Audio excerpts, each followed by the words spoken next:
Hey, everybody, welcome to another episode of 50 Conversations with 50 Strangers. The woman I have in front of me isn't quite a stranger, but I already have to tell you I am um, softened by her and enamored by her. Um, I somehow forgot how we met, and we had a conversation because she signed up, and I sort of have a standard thing that I say to people: please just don't be salesy, or just don't use the time to sell. And I came on a little too strong because of something. I don't know what was going on in my mind. People see this beard and think that I'm a wise man. I'm sometimes just not so wise. But she was so kind and so generous and so considerate and so just beautiful that it made me want to publicly apologize to you, Vanessa, for sending that note to you. And so I just want you to know how sorry I am that we No, started the conversation out like that. And you can even see from the smile on her face as I say this how beautifully kind she is. So that's really what I know about her. I met her through a friend of mine when I was at Hay House, Sonia Choquette, and she was in a Facebook group there. And so somehow we started talking a little bit, but never really had much dialogue. She also got a copy of my book, The Mosaic, and I'm eager to know how she felt about that. So we have a lot to talk about, and we'll have fun together. Vanessa Lin, welcome to 50 Conversations with 50 Strangers. How are you today? I'm doing well. Thank you, Danny. So nice to see you. It is really nice to be here with you. Um, Tell us a little bit about who you are, because I don't really know you. I mean, I don't know you at all, really. I don't know what you do, who you are, what's going on. Yeah. So tell us who you are and what's important to you. So, who I am? Well, first, I am a mother. I have four beautiful boys Wow. from ages 14 to 4 right now, and they keep me very, very busy. I am also a director of a software implementation team based out of Chicago. We do label and artwork management. So I manage the team there, doing configurations. And most importantly, right now, I am also a coach and a writer. Wow. Um, and over the past couple of years, I've been working on a book. And in February this year, finally got that published. And also during this time of COVID and introspection and being stuck at home anyway, I decided to get trained in coaching. And that's always been a passion of mine too, being a people manager. It's been a natural extension of who I really am. So as I developed in my career, I started to realize as being in corporate and as long as I have, it wasn't really just the software implementations that excited me, it was the development of the people Yes. that were doing all of this beautiful work. So that's kind of where I am in a nutshell today. So does your day consist of more than 24 hours? Because that sounds like a lot to fit in a 24-hour You time know, a frame. lot of people ask me that, and no, I've got the same 24 hours that everyone else does, and I just learned a lot of time management and prioritization. So, yeah. How beautiful. So that's a rich, full life. And so I really appreciate you taking an hour of your time to be here with us on this and sharing yourself with us. It means a lot to me. Now that we know a little bit about who you are, what's important to you? Oh gosh, so many things. But right now, what is big on my mind is the concept of happiness and making sure that people understand how to connect to it. Because a lot of people that I'm observing are trying to chase it somewhere outside. Yeah.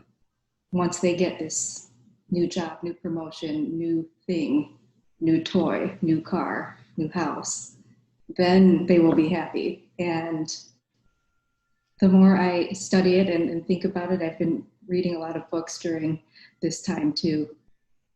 It never has been outside of you. It's always been inside. Yeah. And so what's important for me is to make sure that people get the message, get the memo that you've got to look within. There is so much going on out there. You've got to keep this calm, centered, cool, collected, faith-driven, inspired place of happiness inside of you. So, first of all, I love that, and I love how close I already feel to you because that's been the essence of my life in a lot of ways is knowing that that happiness lives within me and living in a world that seems driven to try and make us believe that the happiness lives outside of ourselves. Mhm. Um, I'm interested to know from your perspective because I'm sure a lot of people are listening right now who maybe are on the fence between that. They like to say that happiness is inside of them, but Mhm. they live their life as if happiness is outside of them. And that carrot at the end of the stick, which they hope they will get one day, they never really get because Right. it's always at the end of the stick. Mhm. What would you say to people who are on that fence, who have gotten some happiness from the world around them? I mean, let's face it.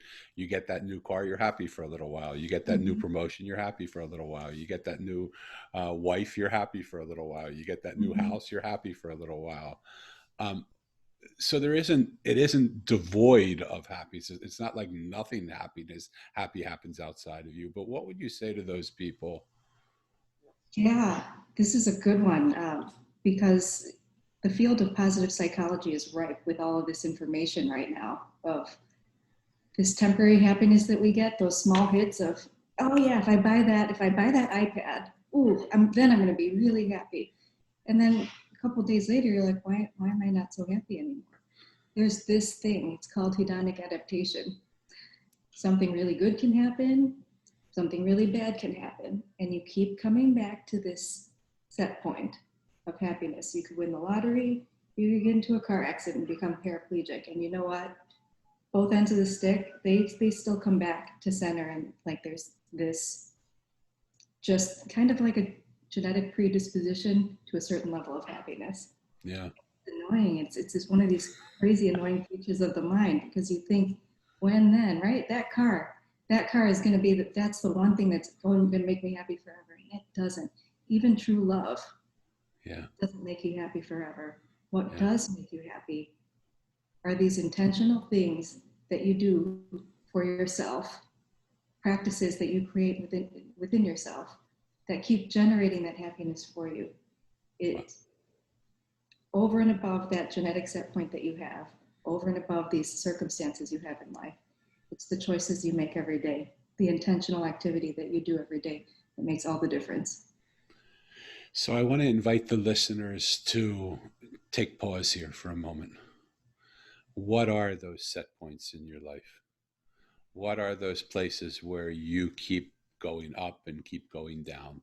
Ah, What are those places for you as a listener to the show?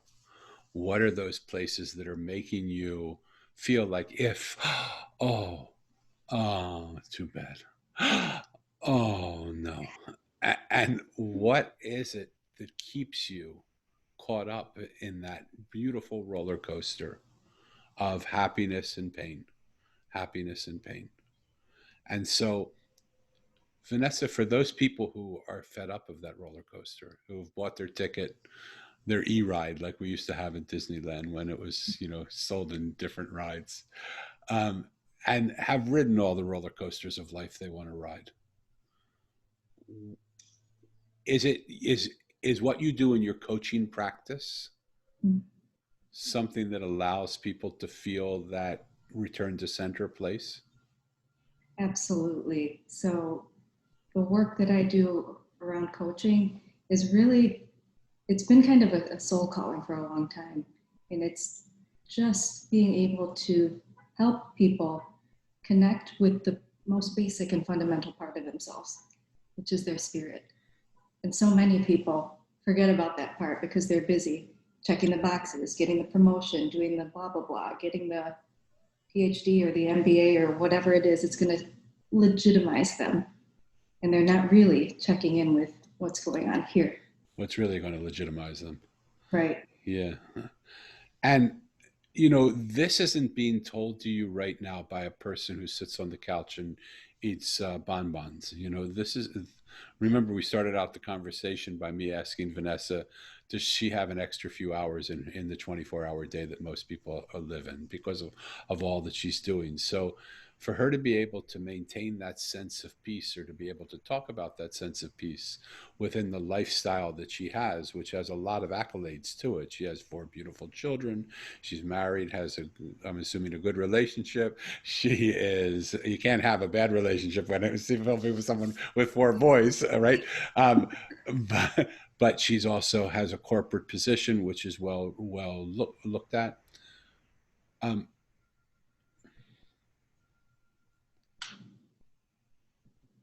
what makes you happy? Oh, so many things. It's the appreciation of my family and the stability they give me, something to look forward to. You know, these kids are so unique. Each one of them is just such an amazing human being, an amazing spirit. Each one of them so different. Getting to know them in new ways every day as they start to grow up, that makes me so happy. Yeah. Savoring these moments with them. Like I said, it was not like we bought a house and then suddenly I was happy. It was the whole journey along the way. It's the experiences we have with each other that make me happy. You know, especially now because we've been so stuck at home. It was like, and I had always traveled for work. I was always on an airplane, just seeing them through FaceTime or something, hoping they did their homework. But now being forced to be at home and getting to know them, you know, every minute of every day, uh, God, that lights me up. Mm. This time for me, I mean, I know it's been a horrible time for so many, but I am grateful Yeah. for this. Yeah. I wonder if there aren't people listening who, amidst all the pain and suffering that the world's going through in this period of time, can also look at this virus and see something absolutely beautiful in the fact that they're getting to spend more time with their family. They're getting to spend more time with themselves. They're getting to spend um, a little bit of time distancing themselves from all the things that they thought were super important. One of the things that's come to my mind, I'd be interested in your thoughts on this, is that this virus has really um, stopped us dead in our tracks, or stopped us alive in our tracks. Fortunately, it hasn't stopped us too dead in our tracks, because for all the cases, there aren't as many deaths. And even some of the deaths that they're prescribing to it really are not COVID only deaths. There are people who have had heart attacks and had COVID, and they get funding from saying it's a COVID death. So the numbers are a little bit stacked, even in that we're seeing, but still, COVID has been a part of the people's dying process. But there's a little tiny invisible virus that has caused such fear and panic in people. And I'm wondering if there isn't. I was meditating the other day and I was thinking there is a little tiny invisible virus called the virus of love that is also as contagious as this virus. It also spreads unseen as this virus. It also spreads across continents and touches every continent in the world. Mhm. And I'm wondering if there isn't something in the virus of love that we might learn from the virus of fear, that we could help to spread that virus. I know your key is happiness. I'm saying love, but I don't think they're that different. They're not. And Yeah, I so, got the chills running down my arms as you're talking about this. It's just beautiful. I mean, I think the world needs more of this, more of these conversations, more of the acknowledgement that there is something here in our hearts that we don't speak enough about. yeah, In the world that I come from, anyway, very corporate, very straight laced, very black and white. The thing that people don't talk about are their feelings. yeah, It's like hush, hush. We don't talk about that here. We talk about P&L. yeah, And it's like, hang on a minute. There is so much more. And yeah, when you spread that virus of love, that willingness to be that open, that vulnerable, that's what this is all about anyway. yeah. It sure seems like it. If money weren't important, what would you do? Hmm. I would still be doing this coaching. I would still be doing this writing. I would still be shining my light in the best way that I knew how. I've always been a people person, right? Yeah, I've always been this person that just wants to draw the best parts out of you and watch you plow through these invisible boundaries you've created for yourself. I love that. Mm-hmm. And why is that so important to you? Why is it so important to you to help people break through their boundaries? I go back and I think about my own family. My father came from the Philippines. Um, he used to just pick rice in the fields. Like, he had no access, no means to have a life as he has now created for himself. He is the ultimate boundary breaker. Wow.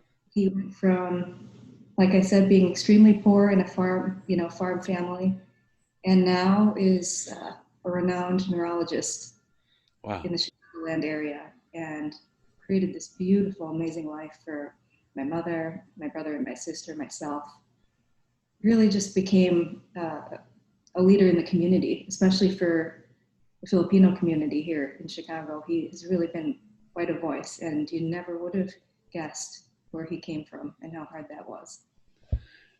It's so interesting because I was on a podcast and my thing is about really wanting to create a revolution of listening Mm, where people just take the time and hold the space for other people to be able to share their voices.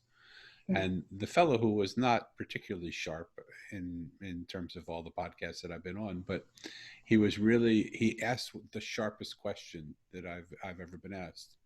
And he said, "Why is listening so important to you? Did you feel you weren't listened to as a kid?" And I grew up in a family where we had a beautiful, beautiful, beautiful family. It's just that my parents passed away too early.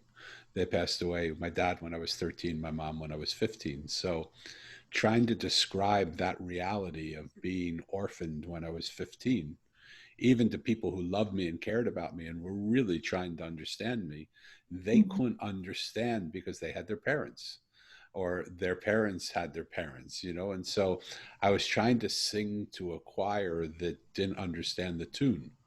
And so I really didn't feel heard. And he was really spot on. And so I think a lot of my desire to listen to people is because I felt nobody could hear me in the real voice that I was saying. Yeah. Is some of your desire to break boundaries because you had boundaries to break through yourself? Oh yeah, definitely. I mean, I see it all the time. I mean, growing up and being going into the workforce, I'll start there. I was finishing college right when 9/11 happened, Wow. and I had no idea if I was going to get a job. Most of my friends didn't, and I was one of those people that just hustled, as you can imagine. Uh, I was I can't even imagine that. No, these are, the first in my circle of friends to land a job, and then to transform my career from being what my boss once called me as the low man on the totem pole, wow. um, and climbing up and saying for myself, this is where I'm starting right now, and I'm grateful for the experience, but this is not all of me. There is more. And getting myself to the point where I found a new job, and I would climb up, and I would think to myself, no, there's more. I'm supposed to be managing people. This inner voice that I always listen to in the back of my mind, like, there is more. You're right. And I'm going to start connecting dots here where people don't think it makes much sense. And suddenly here I am, fast forward to today, managing a large organization, um, a lot of people that do this amazing work in software. And I'm connecting dots now with other things that I love, which is connecting people with their spirit. And I'm somehow bringing those two worlds together. I, I In love that. fact, just last week, I hosted the largest global summit my company has ever endeavored to do, online, all virtual, obviously. And they'd never done it. They never thought it was possible. And we did it. We did 53 sessions, over 700 hours of presentations. And it wasn't just the Wow. check the boxes, make the money, this is what your job is, but it was heart centered. Wow. It was big-hearted leadership at its best. We, I did a course on happiness. We did daily meditations and warm-ups, and we did the work that we Yes. do as a company. But that to me is redefining my space. Exactly Completely. where I meant to be in the world. It's right here for me. So it sounds like you've always come in that way. It sounds like you came in sort of understanding, or is that not true? Did you come in being this sort of person that pushed the boundaries a little bit because of seeing what your dad did, or Actually, no, I was debilitatingly shy in high school. wow, So much so that people thought I didn't speak English. wow, But that's the only language I speak. I was so shy. I didn't have a voice. I only expressed myself through dance. I was in performance growing up and in high school. And eventually I came around. And when I came around, it was like a big transformation. Something changed in me in college. And I said, like, I am here. I'm here on this planet. I'm going to do big things. Watch so out. Hold my beer. di- Watch this.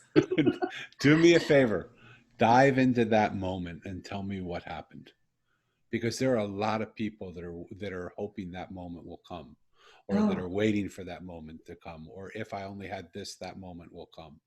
To bring it back to our other conversation, what yeah. happened in that moment that took a shy girl that people didn't even know if she spoke English or not to hold my beer, I'll be back in a little while?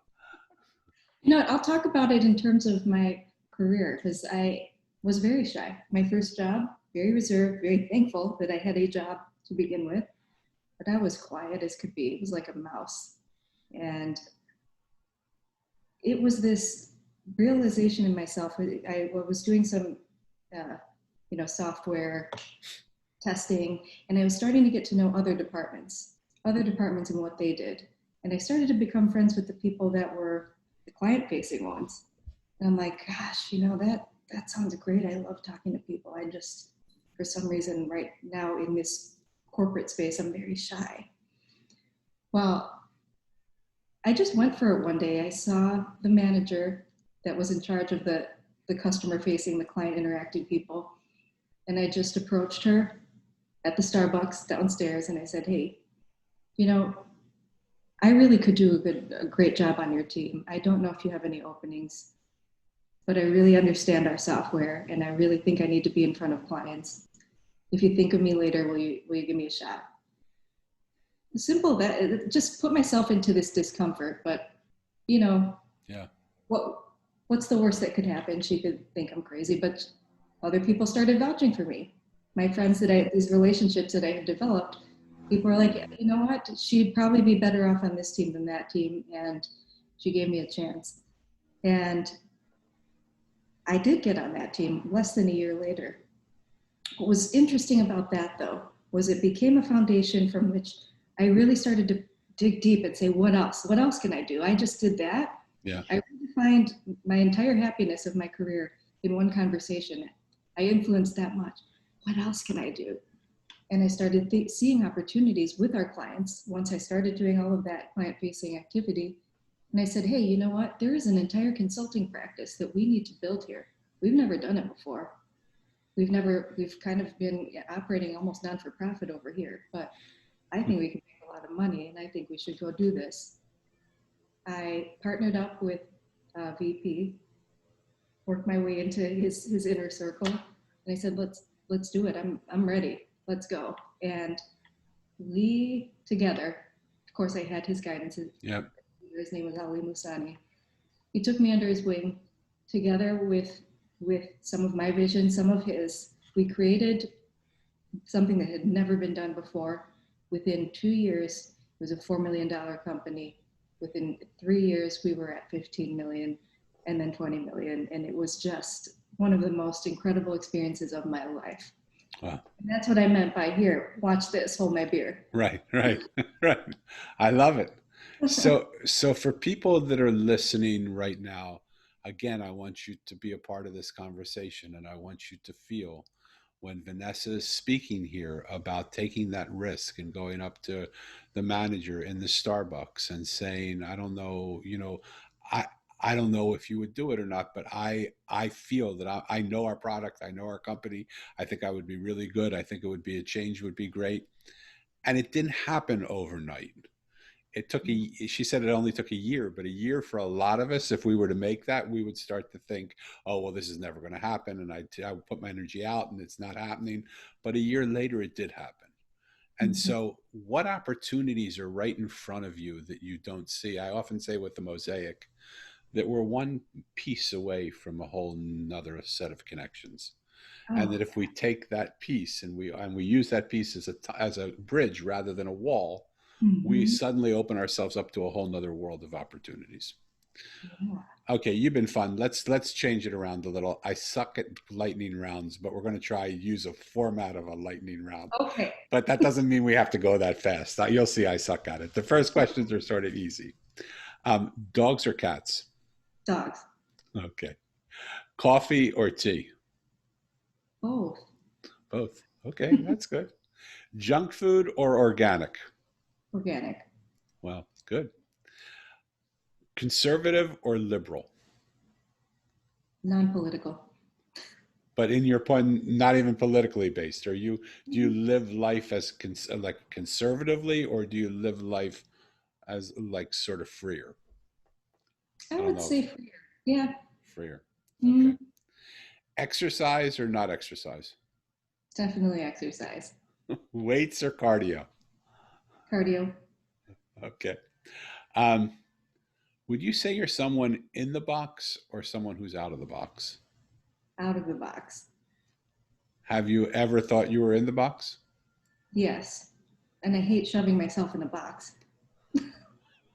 So, so for people who are in a box,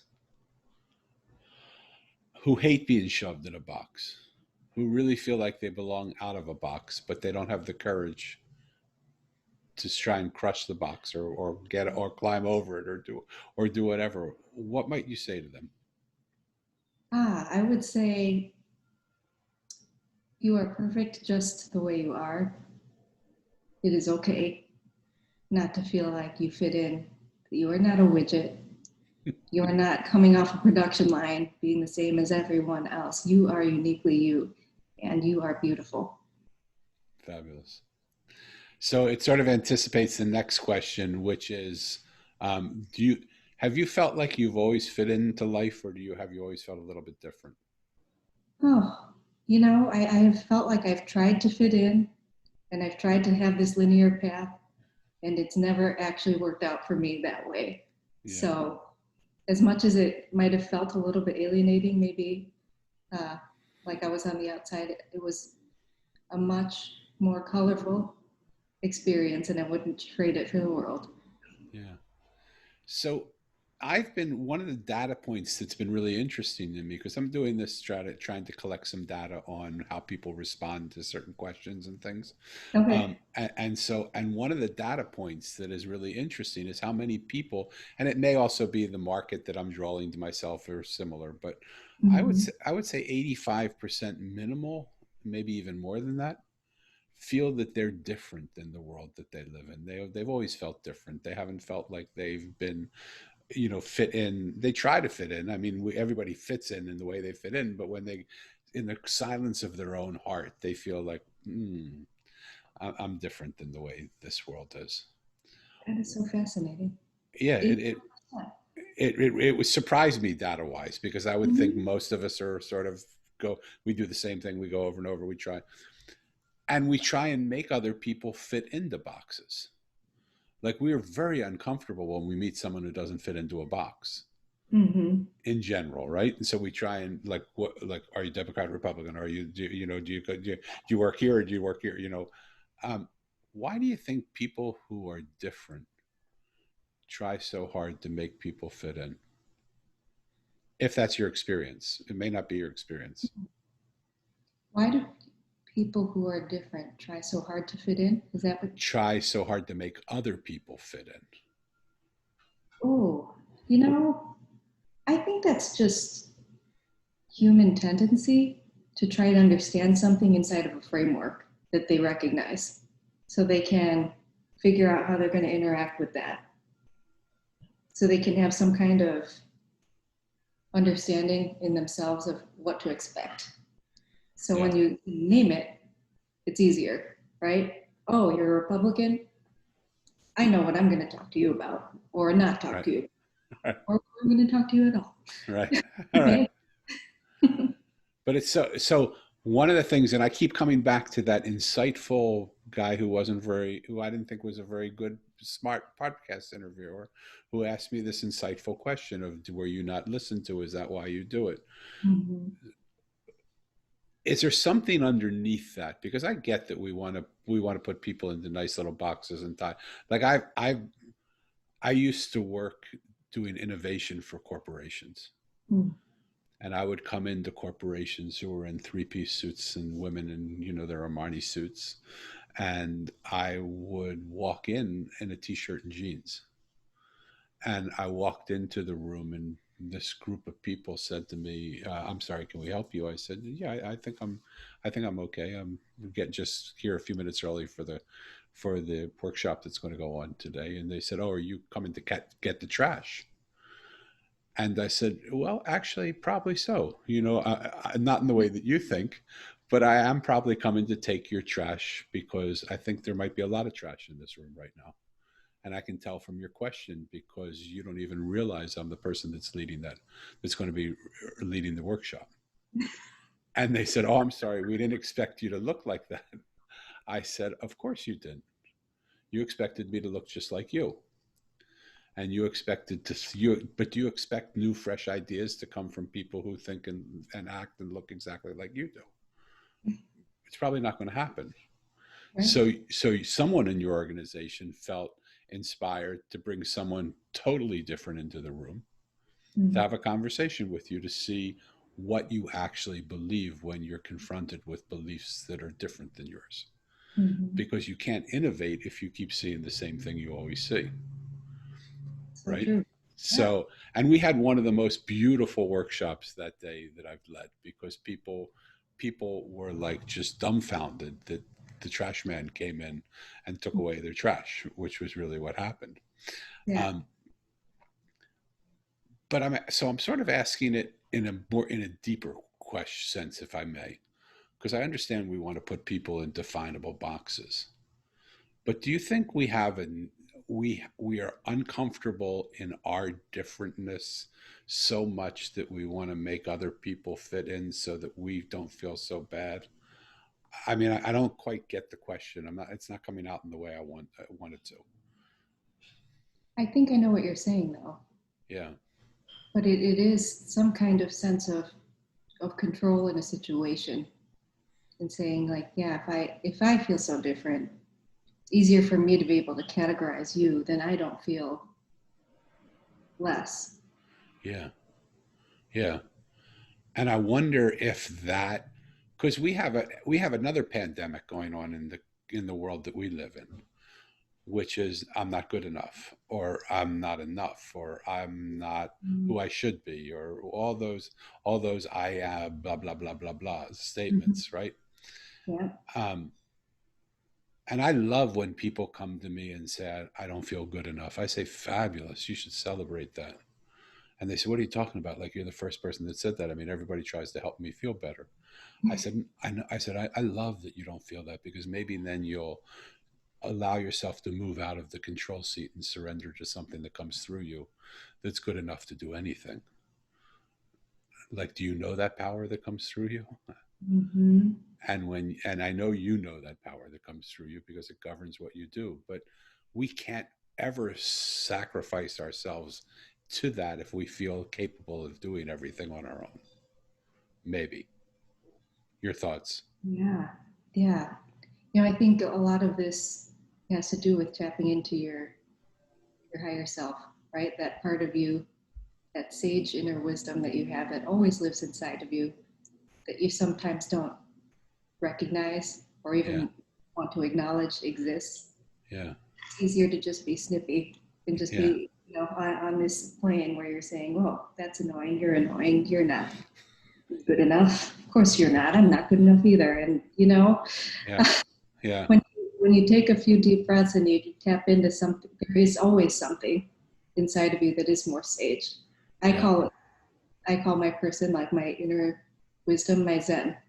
There is Yeah. this unshakable part inside of me that always knows and always kind of laughs at my humanity and the blunders that I put myself into, and some of the egoic things that might come out of my mouth in a moment, and just reminds me like, hey, it's all okay. Your humanity is part of you, but so am I. And I'm Yeah.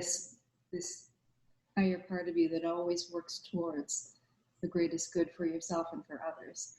And remember, in that, you are always enough. Yeah. And I love because we're circling around now to that happiness that is inside of you. Do you think we're Mm. touching closer to that piece that we were talking about before in this in conversation, what we're talking about right now? Yeah, Yeah. absolutely. Yeah, that's what it felt like. That's what it felt like. I told you I suck at lightning rounds, so let's just keep going here a little bit. Um, what do you feel stops people from getting in touch with that part of themselves that promises so much more joy than anything else that promises them anything? I think a lot of people just don't know. They Well, don't know that they have these answers within because they're not. Yeah, you and I have done the work, right? The very yeah, introspective, been on this spiritual path for many, many, many years, right? So it's easy for me to talk to you about my inner wisdom, and it's just like any other word. That's not a vocabulary that a lot of people are used to. yeah, And it's easier for them to just latch on to the things that they see in social media, these external things and comparisons of, hey, what is Kim Kardashian doing and what's J-Lo doing? She knows what's up because she's bought this and that, and it's yeah, easier for me to them to connect with something like that that's external. But people that have an opportunity to learn more, and that's part of the mission that I'm on here in my corporate environment, is creating a space and an understanding of this new vocabulary of yeah, big yeah. heart leadership. See, Having an emotional articulation yeah, is what I think people need more of. I want to share a story with you if I can, because when my parents passed away, my book is about a boy who loses his parents 2 years apart on the same day, which you know. And in many Mm-hmm. ways, it's my story. My parents Mm-hmm. passed away when I was 13 and 15. And so I moved in with my aunt and uncle, and my aunt was my mother's sister, and my uncle was a household name. And where was I going to go with that story? Oh, and so some of the people that I met during that period of time were some of the wealthiest people in the world. They became my friends, and I sat with their kids, and I met the parents, and I met the families and the parents of the parents, and we didn't sit in boardrooms. We sat at dining room tables, and they were kind enough sometimes to share their insights with me and give me lessons to learn from life. And they were also kind enough upon occasion to ask my counsel from what I would do, which was, a very humbling for me, because these were some of the top names in the country that every household would know. And I also had that chance when I was at Hay House to do that with some of the most inspirational people and some of the world leaders and some of the most spiritual people, that they would come to me because I wasn't aghast with who they were. I just looked at them and said, you have the space here to be whoever you are. And I wonder why you are teaching so many people how to be happy and you're so unhappy in your life. So just come to me if you ever want to talk to me. I'm an ear that is open for you to listen to. Mm-hmm. And I've also had the opportunity to sit on street corners with some of the poorest of the poor. And I've been honored to have them introduce me to their families and to sit with them and around different dining room tables of just bread and cheese and a bottle of wine, and just sit and have them give me their counsel and occasionally ask for mine. And one of the things that I found is that people, no matter what place they're at, no matter what color their skin, no matter what border they live behind, no matter what party they believe in, no matter how much money they have or don't have, no matter what education, no matter what job or no job, they went three things. They want to be loved and accepted, they want to be listened to and heard, and they want to be acknowledged and validated for what they believe. Long build up to the story that I wanted to tell, and I'm sorry for talking so much. One of my friends during the time, he was my best friend when I was living with my aunt and uncle. Fabulously wealthy family. And when I decided not to enter my uncle's company, he got really mad at me and he shut me off. But we were inseparable until that point. And so, and I didn't see him, and I reached out to him a few times. He never reached back, and I said, okay, that's just what happens if people, I don't know what happens, but he has a right to deal with life however he wants. But I was about 10 years ago, I was in the Mandarin Oriental. So this is like already 30 years later. I was in the Mandarin Oriental in New York, beautiful hotel. Their lobby's on the 34th floor overlooking Central Park. So you have to take an elevator up to the lobby. And I was taking the elevator up to the lobby to take the elevator up to my room, which is where you got the elevator to your rooms from there. Mm-hmm. And I was walking out of this elevator, and this guy was walking into it, and I noticed him, and I was sure that it was my friend from when I was growing up. And I looked at him and I said, Neil? And he said, how would you know my name? I said, wow, you don't even remember me, do you? He said, no, I don't have any idea who you are. I said, do you remember Danny? We were best friends when we were 15 and 16 years old. He said, I can't believe it, Danny, that's you? He said, what happened to you? And I had known what happened, but I didn't say anything. I said, well, we just haven't seen each other for a while. He said, come on, we're going to a club. Let's go out. You just join us. Will you join us? And I said, I don't think so, but I would be more than happy to have breakfast with you tomorrow. Why don't we have breakfast together? And he said, screw the club. He said, I have a bottle of scotch. I have 2 good cigars. Will you smoke cigars and have scotch with me in the lobby here? I said, okay, that's fine. I just want to talk to you. We spoke from about 11:30 at night until 4:30 in the morning. Wow. And one of the things, and we caught up in 30 years, but one of the things that he said to me is he said, I am so sorry. Because when you didn't take that position, when you didn't allow yourself to run $1 billion company, I thought you were a fool. Because I saw the things that we were going to be able to do together. And I dreamt of doing those things with you because I loved you so much. And then you really hurt me when you left. And I couldn't tell you what I felt. And I couldn't tell you how stupid I thought you were and how just wrong you were. But he said, as I sit here with you now, I see a peace in your eyes that I don't have. I've never known. I've been married 6 times. I have kids that don't talk to me. I have more money than God. And I would trade all of it to just have that one glimmer of peace that I see in your eyes. He said, I want to tell you how sorry I am. And I said, Neil, it's not too late. Like you were my best friend. I'm happy to just we'll do whatever we need to do. I'll fly out to see you. I'll be with you. I'll do whatever we need to do. We can spend some time together, but you can have all this. It's not that hard. He said, I'll call you when I get back home. Well, it's been 10 years. He hasn't called me since. Wow. So too long of a story for really too short of a question that I want to really say. Because I believe in the corporate world we live in, we believe that the language that we speak is not a language that people want. But I don't believe that. I believe it is a language that people want. And given the opportunity to have someone to speak that language with, that language is what's sorely missing, because the people that are in those positions have everything except the one thing that really means a lot to them, which is their sense of fulfillment and contentment. Yeah. And a beautiful story. It didn't take up too much time. I was just hanging to every word. So yes, thank you. So beautiful. Absolutely. But you're in a position where you can start to alter some of that. And I just want to say on camera, live, if there's any way we can do some of that together, I would love to invite that conversation to see how that might be possible. Because absolutely. I believe they are not only ready, but more than ready. Because I think there's a lot of suffering in the world because nobody Mhm. feels loved and accepted in that world. They just think people want them because of what they can do for them. Mhm. Yeah, the time is right, and Very right. this pandemic isn't happening for no reason. The whole world needs to wake up Yeah. Yeah. and break open, Yeah. and that's this one of the things that comes out of it. The silver lining that comes out of every bad situation. Here Yeah. it is. I love that. We've got a slew of people now ready, looking, Yeah. seeking the light. A whole bunch of light seekers out there now, trying to Yeah. figure out what is it.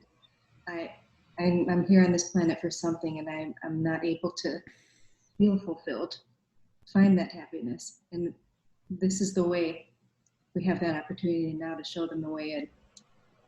Yeah. I love it. I think I know the answer to this question, but I'd be interested in finding out. Do you operate from your head or your heart? From my heart. Yeah. I, I I felt it, but I didn't want to assume it because it was you're in a corporate environment and Yeah, you're also have a brilliant mind. So I just wanted to thank you. um, both of these are really important. But for this moment in time in your life, which do Mm-hmm. you feel is more important? Do you feel it's more important to finally stand up and speak what's important to you and be heard? Or do you feel it's more important to hold the space for other people to speak what's important to them and to listen? Oh, wow. I think the world needs to be heard. I think it's important to hold the space for people. Yeah. So I'm always going another, to say, so I don't what's know if that? people get, I'm always going to say what I'm going to say. I stopped being shy a long time ago. So Yeah. Yeah. whether or not, whether they want to or not, because as a leader in the world that I'm in, I do have a platform, but it's important for me having that platform to then make the space to allow others to do the same. So let me challenge you a little bit just to understand, because you have the Mhm. platform within the world that you speak in, but now this new sort of coaching platform that you're developing that is Mhm. hard to bring into the feeling side of the corporate world. Do you have the platform to speak that voice in the corporate world? Yes, I'm building my platform now. I love So that. I love that. yes, my first coaching program starts next week. Fabulous. Fabulous. I'm really enamored by the data that I'm collecting again, because the whole reason for doing this show is to give people a chance to speak their voice. And again, when I ask this question, and maybe it's in the way I'm framing the question, but a huge majority of people, I'm going to say in the 80s to 90% again, answer that it's way more important to hold the space for other people to sit and to listen to what other people have to say. And so I want to ask you, with that data and with your own desire to do that, why do you think so few people listen? Or do you think so few people listen? I don't want to assume that you think few people listen. I think I think a lot of people are stuck in their own heads, Yeah. not self-aware. I think a lot of them caught up in their own drama, their own misery, their own interpretation of the world coming to attack them, right? Yeah. And there's so much coming at you right now with the pandemic and the political upheaval and all the horrible things that have happened here in the United States and elsewhere over the past few months. It's really easy to say, I'm a victim here. Like, Yeah. oh my God, the world is such a bad place for me. And they go to this really bad neighborhood. And when you're in that mode, you shut out everything else, right? Any glimmers of light that are trying to project onto you, shut it out because you're playing victim. So I do think that's what's happening to a lot of people. I love the way you just spoke that, and I want to repeat it so to make sure that I'm getting it right. That Mm-hmm. when you enter the bad neighborhood of your head, that any glimmer of light that could come in, you want to block off because you're scared you'll be seen in that bad neighborhood and something bad will happen to you. And so you Mhm. hunker down, hiding in that bad neighborhood of your mind, and you're Mhm. almost unable to get out because any light that comes in could penetrate and you could be found and something bad could happen to you because you're in a bad neighborhood. Mhm. Is that sort of what you were saying? Yeah. Yes, definitely. I love that. I haven't heard that before. I might borrow that from you and credit you for it because No because problem. I think it's just so clear. Are you a leader or a follower? A leader. So in the world we live in, and there are a lot of good leaders. I don't want to make generalized black and white statements. Mhm. But I see it largely a siloed world where people find their like-minded communities, whether that's Democrats and Republicans, whether that's spiritual people and not spiritual people, whether that's a certain business versus another business, whether it's a religion versus another religion, whether it's a medical practice versus another medical practice. I mean, we're very siloed in what we believe, and yet, to me, leadership is being driven by the truth of what the situation is asking for.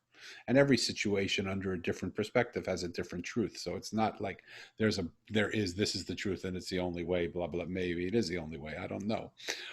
But I don't see many leaders within the silos of their belief systems being able to step up within their silo and say, hold it, we're not doing this, is not right what we're doing. The easiest place to look, and you don't talk politics, but I'll just use it as an example because it doesn't matter which side you're on, Mhm. is the low hanging fruit is politics, where people who are pro Trump support him no matter what. I mean, he publicly said, I could shoot somebody on Fifth Avenue and people would still love me, and so they still support that person because they like what he's doing somehow. But there's certain things he's doing that aren't right. But the other side also is so against him that it's like he turns a corner and they've got a wooden bat that they swing and knock him in the head. Right? They don't give him credit for anything. It's not like he hasn't done anything good in their mind. And nobody Right. has the courage to stand up and say, "Hold it, he's done some amazing things." If you separate it out a little bit, he's done some amazing things. So let's give the dog a bone. Let's give him credit for what he's done well, and let's Mhm. start to come together around those things that he's done well. Mhm. Politics is easy, but it's also medicine, it's also science, it's also healthcare, it's also education. I mean, you Mhm. could go anywhere. Why do you think people who are leaders are scared to lead? Or do you think people that are leaders are scared to lead? I'm making assumptions.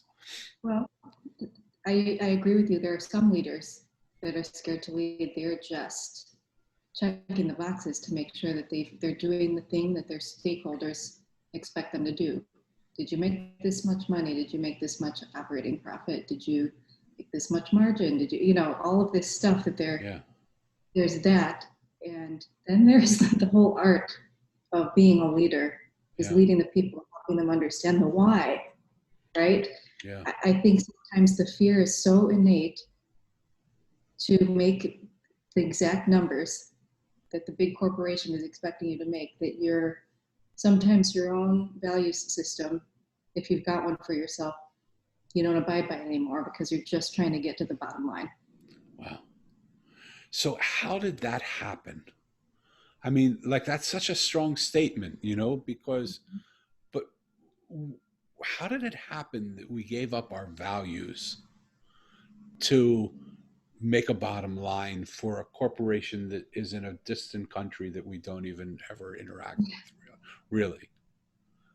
Oh, I wish I had an answer for you on that, Danny. I don't know why that happened. I think it's a sad fact. Yeah, It's truly what has happened, and the sickness in many corporations that you've completely lost your soul in some ways, yeah, and all you care about is the report that you're going to be giving because you're a publicly traded company and you need to make sure that everything you said you were going to do is going to turn exactly right, exactly those numbers, make it fit no matter what. yeah, And then you kind of shove that down to the subordinates make those numbers happen. I don't care how. Yeah. And that's the whole thing where people start to feel like I'm a widget, I'm a line item on a spreadsheet. I'm shoved in a box now. My hopes, dreams, and aspirations, everything that makes me a good, whole human being, is being disconnected because I've got to do the thing in this box that they said I got to do. And so it doesn't happen to just those individual contributors, it happens to the leaders too. Yeah. For those of you who are listening, take a mental inventory and see if that's happening in your life. And if it is, like, I don't want to make judgment of what's right or wrong. This isn't the room to do that. This is an accepting room. But make your own assessment. Is that really how you want to live life? And if it is, completely, I understand, because that's how most of us are living our lives. But there are a small few of us that aren't. And revolution sometimes starts from a few people who just decide that isn't the way we want to live our life. We want to live our lives a little differently. You've said so much, and I want to thank you for all the time you've given. I just want to know: is there anything, if you had one thing that you could share that would sort of encapsulate everything that you've said, or maybe just as something you haven't had a chance to say because I haven't asked you the question?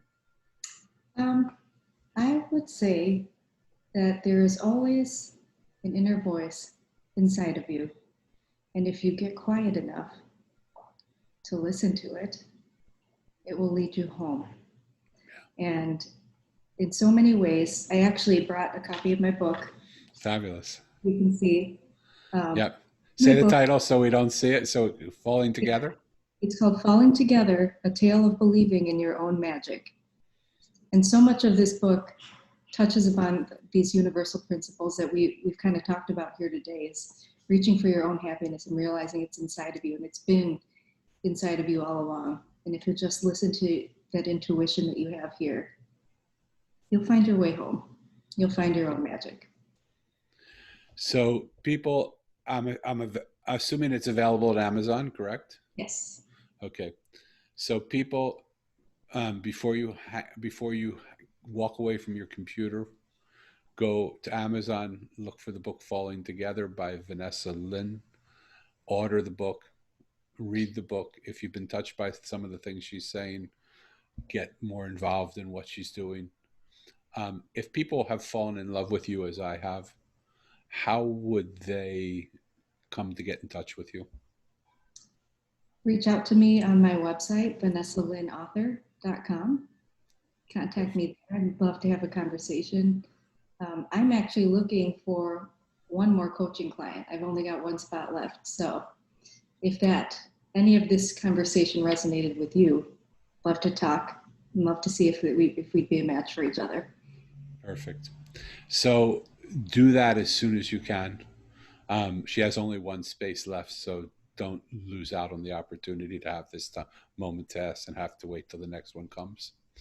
Um, Vanessa, thank you so much. You'll send me the links to everything, your website Yeah, and your social media links, and also if absolutely. you, And you got to send me your address so I can send you one of I these. would absolutely love that. It would be my honor. Thank you so much. I'll get it on Amazon.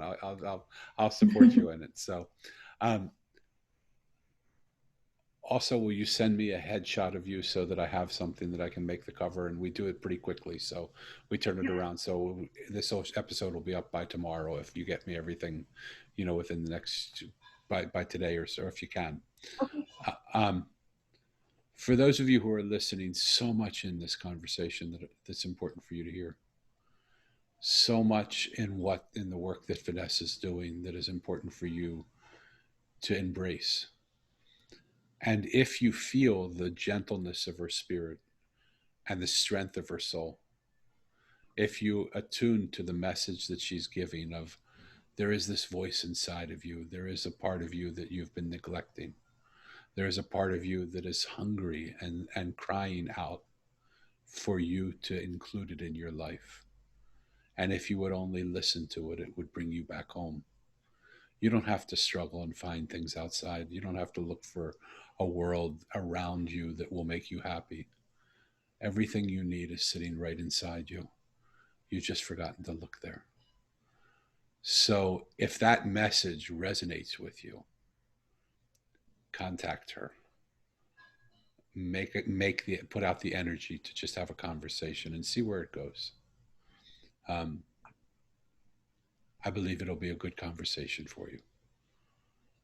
I want to thank those of you who listen to the show for listening, for tuning in when the shows become available. And if you like these shows, if you like this one in particular, please share it with your friends. The way things grow is when friends share things that they like with friends that don't know that they exist yet.